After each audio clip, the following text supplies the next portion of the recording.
کتنے مسائل ایسے ہیں ہمارے حنفی بھائیوں کو آپ حدیث پیش کریں اور ان سے پوچھیں کہ اس حدیث کا کیا جواب ہے، کوئی جواب نہیں بن پڑتا ہے سوائے اس کے کہ ہمارے امام کا یہ عمل ہے. سمپل سی بات آپ لے لیں، عصر کی اذان کا وقت، پوری امت کا اجماع ہے کہ عصر کی اذان کا ٹائم کب شروع ہوتا ہے؟ جب کسی چیز کا سایہ ایک مثل کے برابر ہو جائے سایہ اصلی کو چھوڑ کے، ہے نا.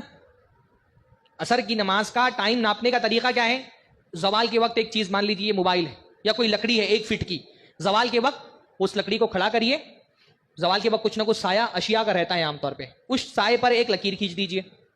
1 فٹ کی لکڑی ہے، اس لکیر کے آگے جب اس کا سایہ 1 فٹ کی، جو زوال کے وقت سایہ ہوتا ہے اس کو کہا جاتا ہے فی الزوال، زوال کا سایہ، اس کو سایہ مثل میں کاؤنٹ نہیں کیا جائے گا. اس کے بعد جب سایہ 1 فٹ کے برابر ہو جائے عصر کا وقت ہو جاتا ہے.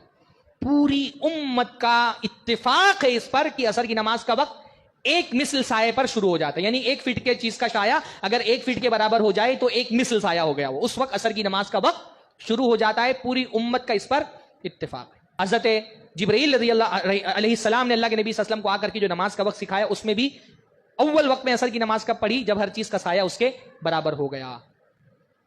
امام ابو حنیفہ تک ممکن ہے یہ حدیث نہ پہنچی ہو، یا ممکن ہے کہ وہ اس حدیث کو نہ سمجھ پائے ہوں.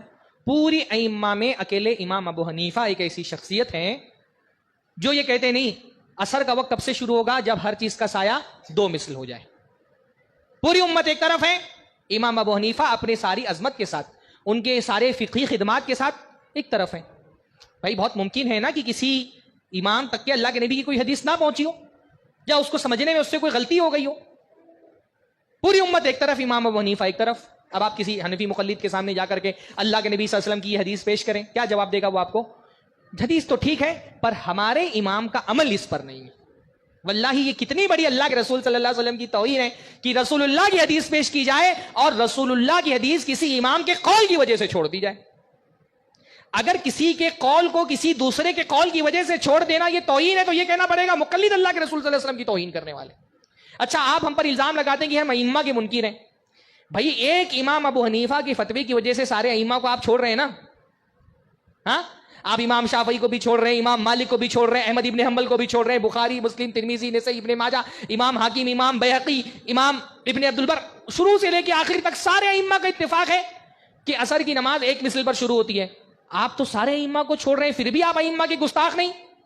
آپ اپنے امام کی قول کی وجہ سے پوری امت کے ائمہ کو چھوڑ سکتے ہیں اور آپ پر کوئی حرف نہیں آئے گا. ہم اللہ کے رسول کی حدیث کی وجہ سے امام ابو حنیفہ کو چھوڑ دیتا ہوں مجرم؟ نہیں سمجھ آ رہی یہ بات؟ ایک مقلد اگر اپنے امام کے قول کی وجہ سے پوری امت کے ائمہ کو چھوڑ دے تو اس پر کوئی حرف نہیں آتا، اور اہل حدیث اپنے کسی امام کے قول کی وجہ سے نہیں، اگر اللہ کے رسول کی حدیث کی وجہ سے ائمہ کو چھوڑ دے تو ہمارے بھائی ہم پر الزام لگاتے کہ ہم ائمہ کے منکر ہیں، ہم ائمہ کی توہین کرنے والے.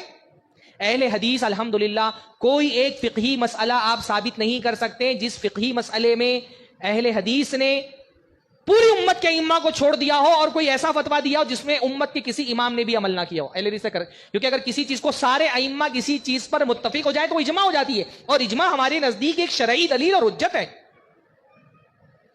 ہمارا معاملہ دین کے معاملے میں صرف یہ ہے کہ بھئی اللہ کے رسول صلی اللہ علیہ وسلم کی ایک حدیث آ جائے اور ائمہ میں اختلاف ہو جائے تو ہم ائمہ کے چہرے اور ان کے نام نہیں دیکھتے، ائمہ کی طرف سے دی گئی دلیلیں دیکھتے ہیں. جس کو جو امام رسول اللہ کے موافق ہے اس کو لے لیتے، جو رسول اللہ کے خلاف ہے اس کو چھوڑ دیتے. اسی کا نام اتباع ہے اور یہی نجات کا ذریعہ ہے.